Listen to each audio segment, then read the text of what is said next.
I'm Peter. I'm a consultant clinical psychologist and professor of clinical psychology, but I get to spend my time in a very interesting range of environments, splitting my time between elite sport, clinical practice, and business.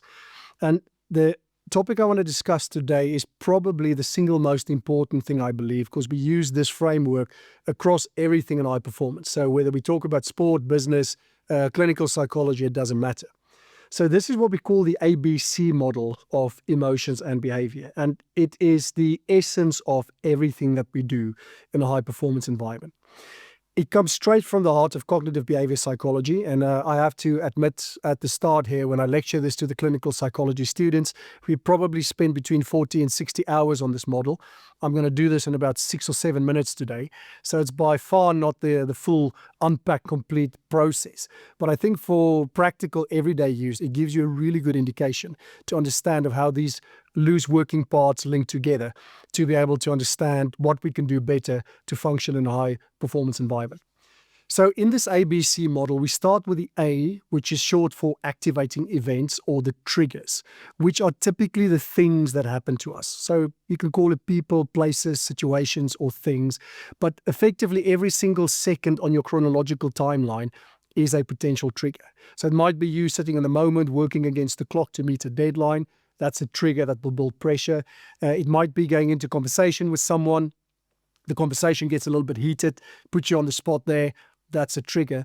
But the triggers don't just sit in the present. They sometimes come from the past as well, meaning you turn up early for a meeting, you sit by yourself in a meeting room, and just sitting there thinking back to the meeting last week where you felt the heat, that can serve as a trigger.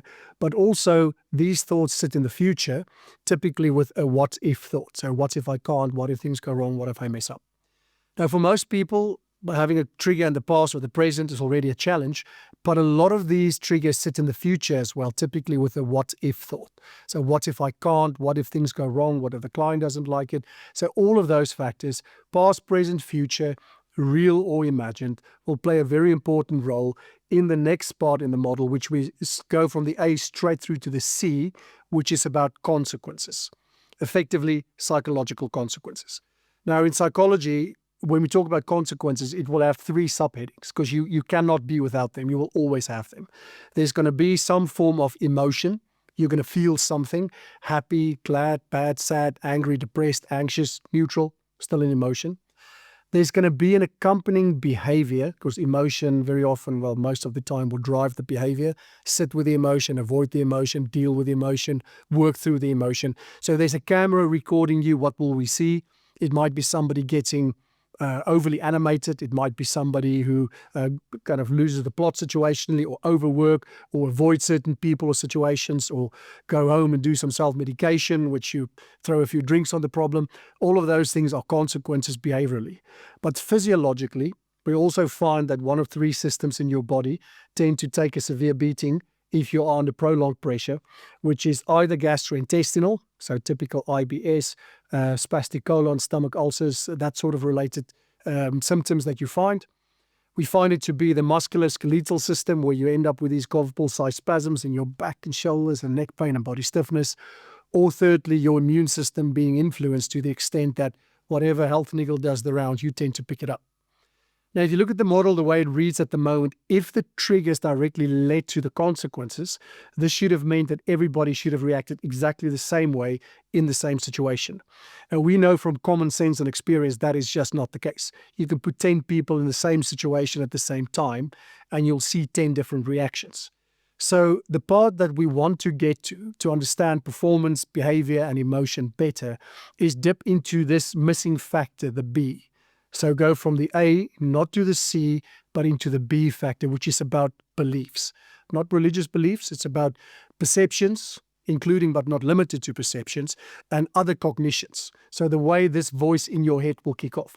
Now, every waking moment of the day, because of your working memory in your prefrontal cortex, there will be a voice that will be commentating on whatever you observe in front of you. So sometimes that voice is a bit more active, other times maybe a little bit more quiet in the background, but it's there. If I, for example, would ask you right now to stop and just think about what you're observing here and what's going on in your mind, you might be thinking, this is interesting, or you might be thinking it's just a load of rubbish, doesn't matter. You are thinking something, which means that it's not the situation where you find yourself, but it's actually to do with what you tell yourself in the moment. So one of the things we try and do initially is to figure out what are the key triggers, because it's usually a very interesting narrow band of similar sort of things that will upset us. Sometimes the way people talk to us, typical emails coming in, certain types of phone calls, or then the self-created pressure in terms of how we think about whatever else is coming up. So understand where the key triggers sit. But where we start spending most of our time is after the trigger. The best way to almost describe and capture the essence of beliefs, the thoughts in your head, is to say, if you can imagine in the heat of the moment, if we can hit a pause button, freeze frame like in a movie, and we can stick a little microphone into your head and we record what that voice is doing, what would that sound like?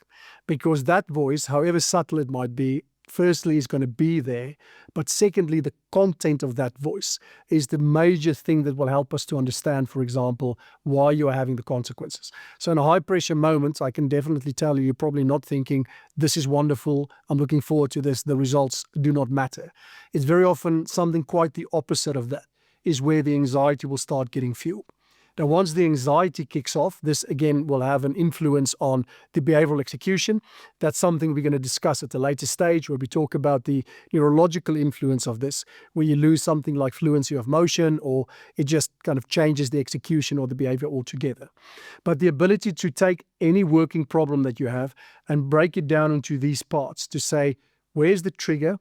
Can I identify what's going through my mind? And therefore, what are the consequences I experience? Means it gives you different entry points and coming up with different strategies, either slightly adjusting the triggers, where we spend most of our time, because we can't always control life and the triggers, is very much about what strategies can we use to contain and control the thinking processes.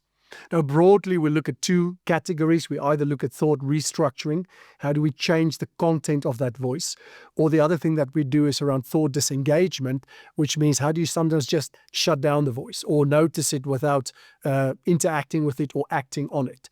Because once you do this, now you get control over emotion. If you can control emotion, you can change behavior. So in the human body, almost without exception, apart from a few things like the startle response and other involuntary responses like blinking or breathing, the sequence is almost inevitably, there's a thought that will trigger an emotion, emotion drives behavior. So understanding the sequence helps us to change the behavior, but it means we need to go back and look at some of these strategies. What are the cognitive things we can do for thought restructuring? What are the skills we can do for thought disengagement? And how do we give ourselves a sense of control back by understanding what happens, and then secondly, to do something about it. So we will unpack this in a bit more detail and start going into some of these skills in the very near future. So do watch this space, and please tune in again to follow some of the strategies we're going to discuss to deal with this.